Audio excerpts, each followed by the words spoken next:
maaring pagtakas ni Martin Romualdez, binabantayan.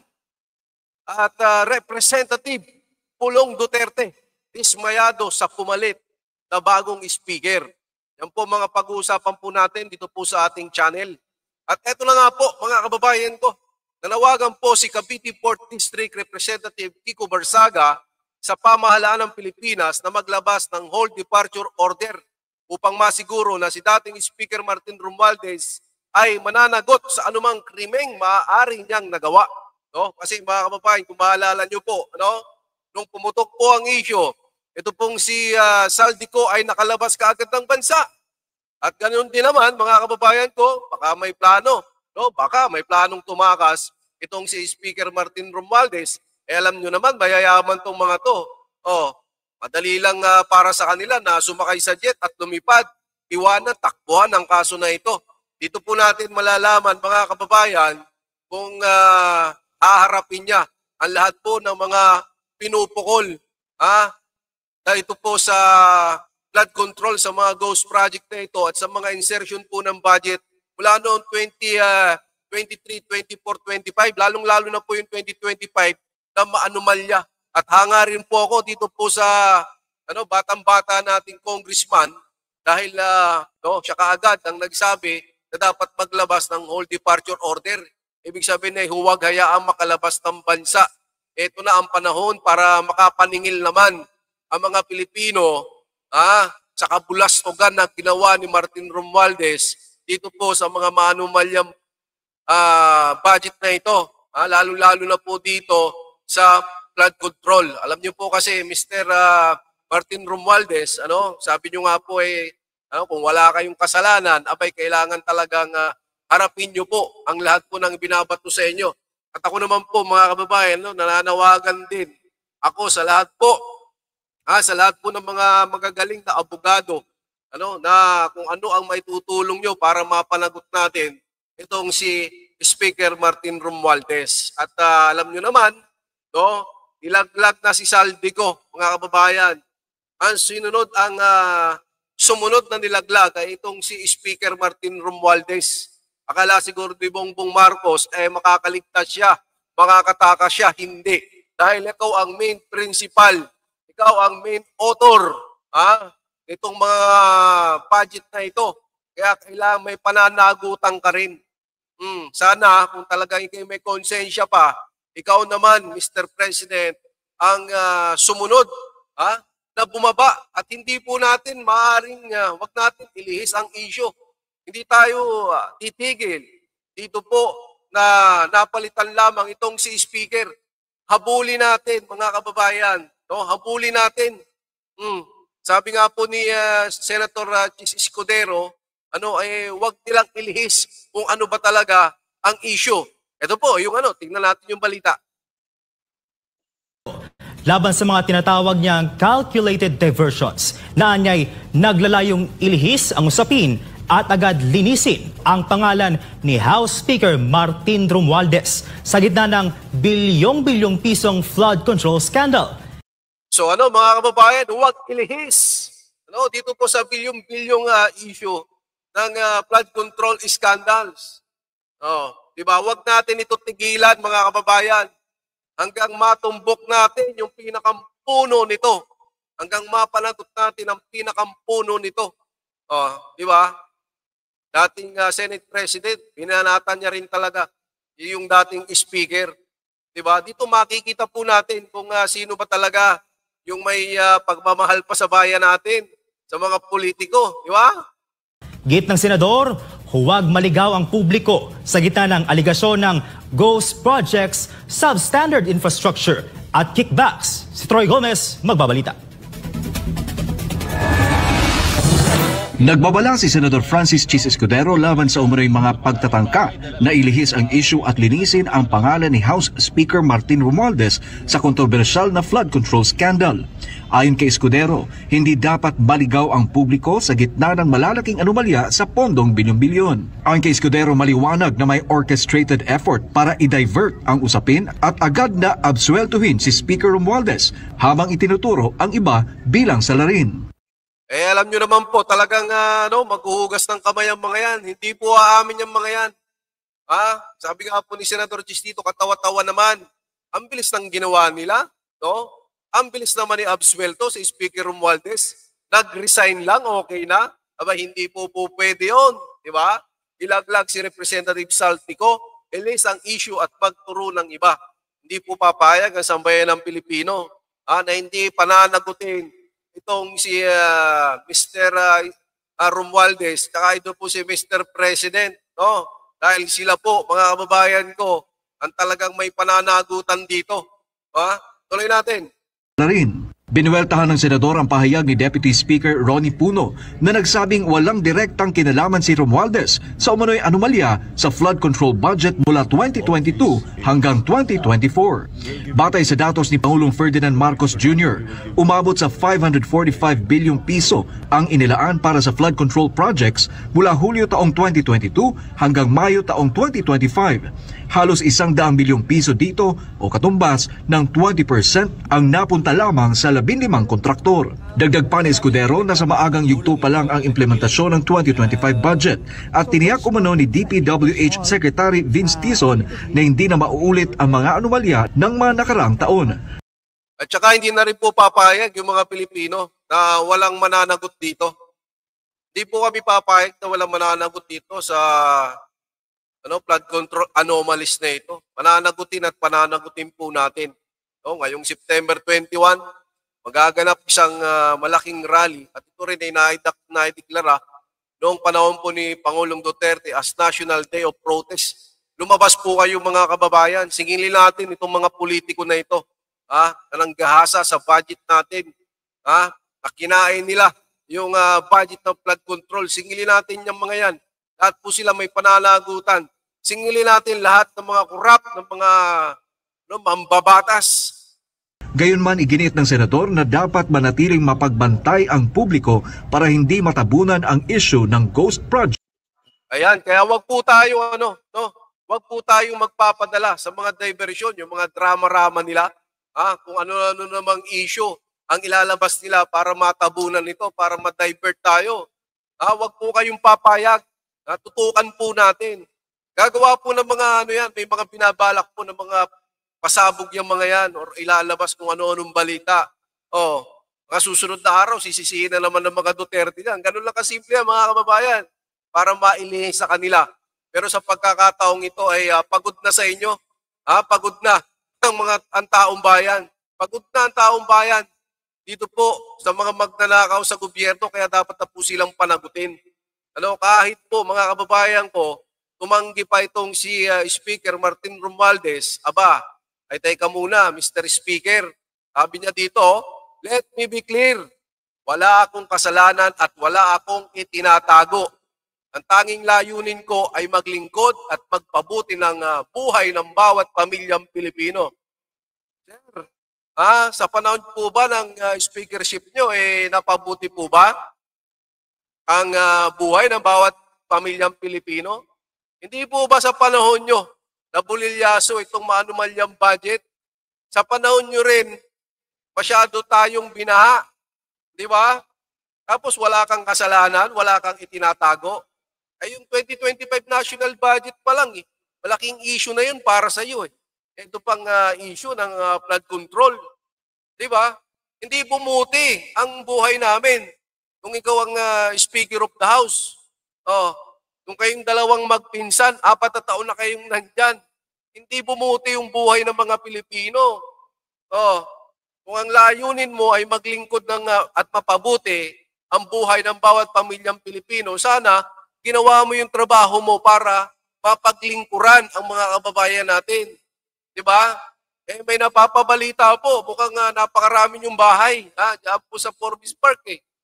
Yun po, yun po yung nababalitaan namin, napakarami yung bahay. Paano kaya ito? Wala namang magnanakaw na aamin talaga sa kasalanang ibinibintang na siya ay nagnakaw. Walang ganon. Wala talagang aamin dito. Pero maghahanap at maghahanap ang taong bayan ng paraan para mapanagot at mapatunayan kung ikaw talaga ay mapapatunayan na nagkasala. Para lang sa ganon na huwag ka ng pamarisa ng mga susunod pa na magiging speaker ng bansa natin. Ikaw lamang, ikaw yung nakadalawa, no? Nakadalawa ka, 19 at saka 28th Congress bago ka pa sinibak ng pinsan mong si Marcos. Ibig sabihin, no, inutil din ito si Bongbong Marcos dahil naging 4 na taong ka pong nandyan, ang dami mo ng sablay, ngayon ka lang niya sinipa. Dahil siguro iniisip niya na matatakasan niya itong issue na ito. Hindi, parehas kayong magpinsan na mananagot sa mga mamamayang Pilipino. No? Katulad nga po nung sinasabi ni Congressman Paulo Duterte, tingnan niyo po, ano ito? Isa na namang cover-up move, palit mukha pero parehong bulok ang sistema. Ayan po mga kababayan, dahil ang pumili pala dito sa bago nating speaker, si Bo GT, mga kababayan, si Speaker Bo GT ay itong anak ng ating Pangulo na si Sandro Marcos. Yan daw po ang pumili. Di ba? Ay grabe din. Kaya pala, kung titingnan natin, halos kanina ay siya lamang din yung ibinoto ng napakaraming speaker doon, ng napakaraming mga congressman. Siya lamang yung binoto talaga. Siya ang bukang bibig ng mga congressman. Kaya mahirap din pagtiwalaan dahil ito po ay kaalyado nila, kapartido nila, at kaibigan pa ni Martin Romualdez. Sabi nga po ni Congressman Pulong Duterte, sino ang pumili? Walang iba kundi si Sandro Marcos, party mate sa Partido Federal, anak mismo ng Pangulo, sa Representative Duterte sa isang pahayag.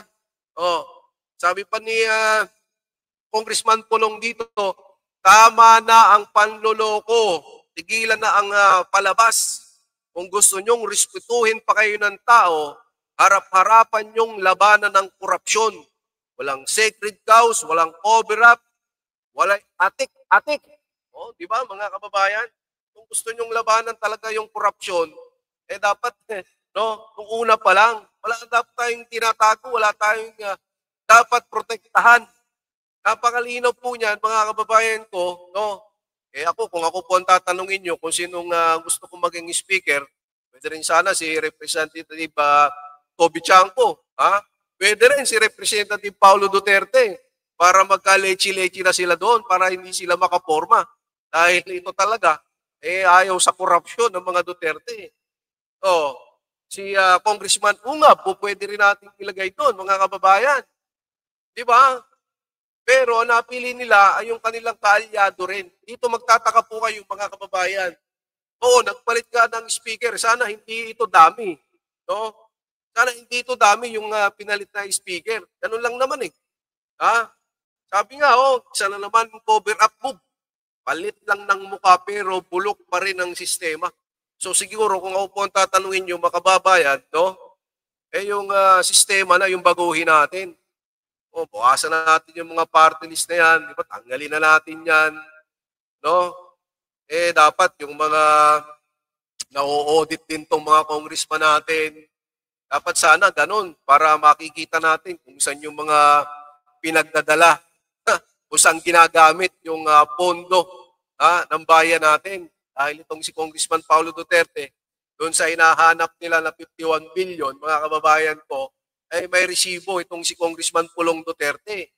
Pero, yung mga congressman natin dyan, ay dapat po kayo ay maglabas na din. Maglabas na rin po kayo ng mga resibo nyo. Kung saan nyo ginagamit yung inyong mga pondo. Sila rin pala yan, magkakampi rin sila. Dito, malalaman natin kapag nagsimula na itong bagong speaker natin kung ano ang magiging trabaho niya. Pero mga kababayan, hindi po tayo titigil hanggat hindi po napapanagot itong si Speaker Romualdez. Hindi tayo papayag na isa na naman itong cover up para pagtakpan si Speaker.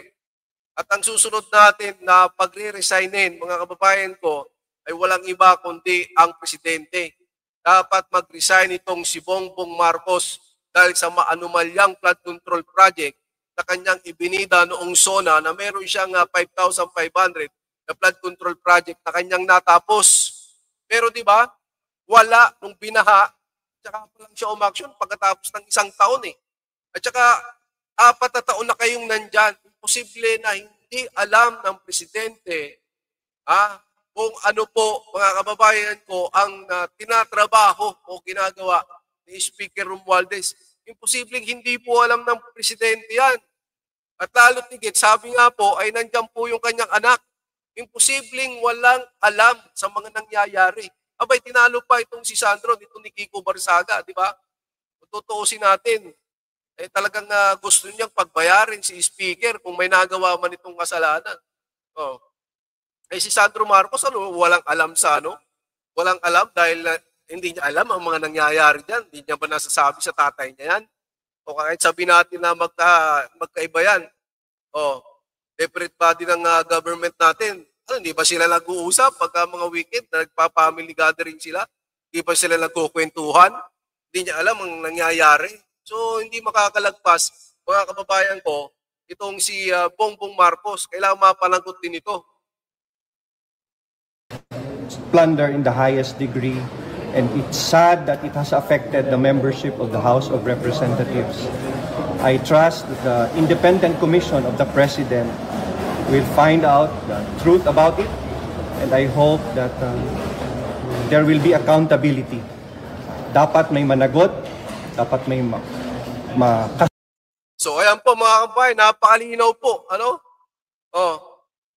Na sabi po sa balita, kinuwestiyon ni Lawrence Defensor kung bakit nag-resign itong si Speaker Romualdez. Dahil akala siguro ni Bongbong Marcos, makakatakas siya, baka sinakripisyo niya yung pinsan niya. Hindi ka makakatakas, Mr. President, mananagot ka sa taong bayan. Dapat may managot at makulong. Yan po ang gusto ng mga mamamayang Pilipino dahil ang Pilipino sawang-sawa na sa korupsyon. Kasuhan at dapat may makulong dahil dito sa maanumalyang flood control that has destroyed the reputation of both houses, of Senate and Congress. The House needs this change. The House needs to rebuild its reputation and regain its integrity. After what has happened to the anomalous budget on the flood control, we have to rebuild the public trust. And what happened with the budget and the implementation of the hundreds of billions of flood control, it is the highest form of plunder. It's plunder in the highest degree, and it's sad that it has affected the membership of the House of Representatives. I trust that the independent commission of the President will find out the truth about it, and I hope that there will be accountability. Dapat may managot, dapat may makasuhan at dapat may makulong dahil dito sa maanumalyang flood control that has destroyed the reputation of both houses, of Senate and Congress. So you were in favor po sa pagbibitiw ni Speaker Romualdez at papalit ng liderato ng Kamara? I am in favor of change at this point in time because we need to regain, as I said, the identity and reputation of the House of Representatives. So yung dapat managot, isa ba doon siya? Tingnan natin kung anong lalabas sa Independent Commission ng ating Presidente, pero sigurado ako na dapat may managot para makita ng publiko at makita ng mga Pilipino na hindi basta-basta nakakalusot ang mga ganito. Marami na dapat ang nag-resign at tinanggal sa pwesto dahil dito, hindi lang sa gobyerno, kundi mismo sa private sector, sa mga contractor na involved. And I'm glad that the President has already formed the Independent Commission, and I would like to suggest to the President to include. Ang problema lang po kasi, ako magtatanong lang naman ako, ito kayang mga Independent Commission na ito, na itinatag ng Pangulo, ay wala kayang kikilingan ito. Diba? Wala kayang puprotektahan. Naisip ko rito, mga kababayan ko, sabi ko sana, yung mga Independent Commission, yung tatayo dyan, ng mga miyembro niyan, sana wala kayong protektahan. Sana wala kayong depensahan. Dahil gusto talaga ng mga mamamayang Pilipino ay malaman talaga kung sino ang pasimuno, kung sino pa yung mga kasali, kung sino pa yung mastermind dito sa pagnanakaw na ito dyan sa kaban ng bayan natin. Sana wala silang kinikilingan dyan patas na investigasyon. At sana, maipatawag nyo rin dyan si Speaker Romualdez para matanong. Total, pinangalanan naman ni Diskaya, Saldico, Romualdez, no? Mapatawag din yung mga congressman. Lalong-lalo na yung mga congressman dyan, at saka yung mga engineer, gano'n naman ang gagawin nila. Yun lang, sana wala silang kikilingan dahil para magawa nila ng maayos ang trabaho nila. At syempre, ito po ay babantayan ng mga kababayan nating Pilipino, no? Babantayan po yan ng mga kababayan nating Pilipino, yung komisyon na itinayo po na yan. Kasi napaka-importante po, no? Walang dapat makalusot. Dapat talaga may maparusahan. No? Yun po ang pinupunto natin dito. Dapat may paparusahan. At dahil nga po nag-resign na, no? Nag-resign na itong si Mr. Speaker, ano kaya ang susunod na mga hakbangin, no? ng Congress, ng lower house. Ito, tinan natin yung balita. Si late Representative Martin Romualdez. Parang hindi ko na yung nag-resign, umalis, sinibak ka. Ano bang sabi ni Sir Tito sa balita na to? Formal nang nagbitiw sa pwesto si late Representative Martin Romualdez bilang lider ng House of Representatives. Si MJ Mondihar sa report live. MJ.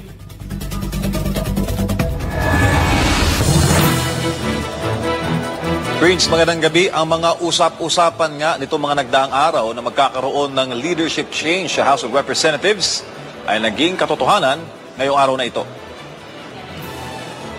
With a full heart and a clear conscience,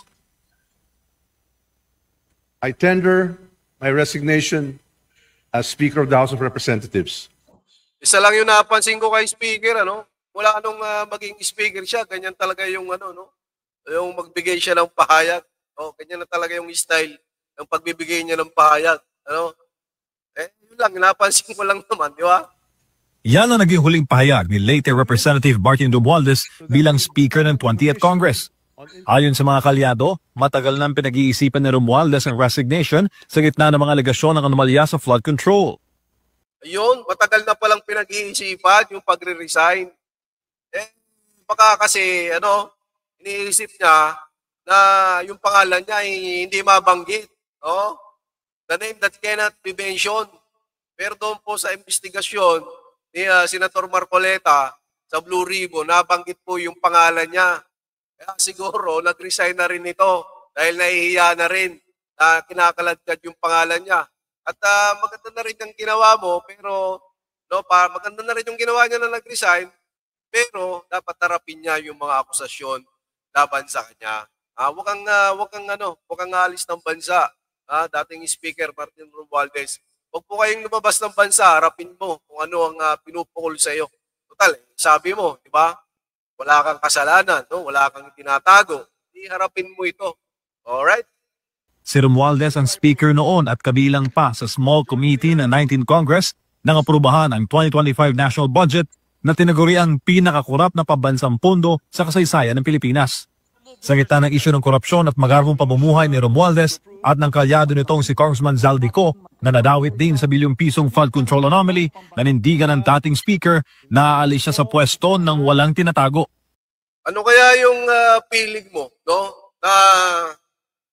kaya yung feeling ni Speaker ngayon? Dahil siya gusto niyang ipa-impeach sa Vice President Inday Sara Duterte, Ano kaya ang feeling na siya yung napilitang mag-resign? Di ba? Isa ito sa mga gustong ma-impeach ang Vice President Inday Sara Duterte. Yung pala, siya pala may ginagawang kalokohan. Pangalan niya pala ang sasabit dito sa flood control.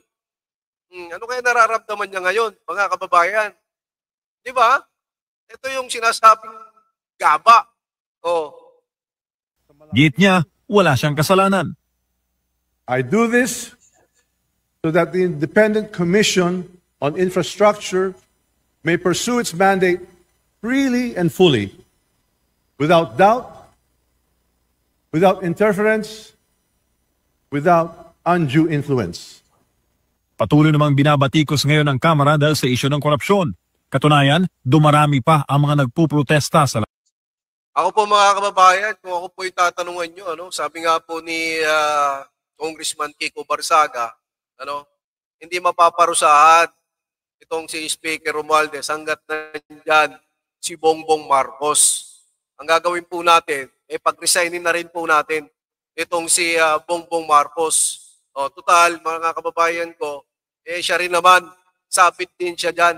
Pag-resignin na natin yung mga yan para may mapanagot tayo. Napakalinaw po yung pagkakasabi ni Barsaga, ni Kiko Barsaga. Hindi nyo mapapanagot si Romualdez dahil nandiyan pa si Bongbong Marcos. So tayo naman, ang isisigaw natin ngayon ay mag-resign itong si Bongbong Marcos. labas ng batasang pambansa para panagutin ang mga mambabatas na dawit sa flood control anomaly. Maging ang mga dating general, PNP officials at iba pang mga opisyal mula sa Philippine Military Academy ay umalma na rin. Ayon sa kanila, trinay.